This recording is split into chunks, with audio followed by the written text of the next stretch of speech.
मी केम श्री जिल्हा परिषद हायस्कूल हिमायतनगरची विद्यार्थिनी आहे। आज आपण एक विज्ञानाची संकल्पना स्पष्ट करणार आहोत। आमच्या संकल्पनेचे नाव आहे वनस्पतीचे भाग, पार्ट्स ऑफ प्लांट।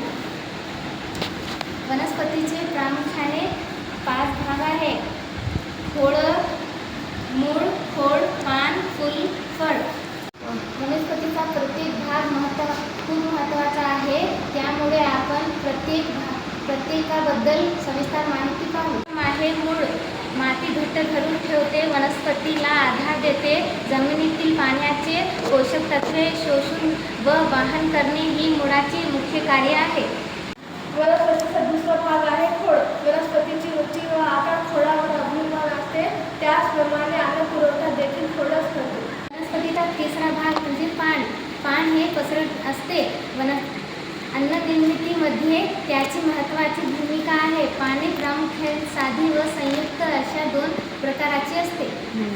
चौथा भाग फूल आहे। फूल हे विविध रंगाचे असतात, ते खूप आकर्षक असतात। फुले हे पुनरुत्पादन महत्त्वाचे साधन आहे। वनस्पतीचा 5वा भाग आहे फळ।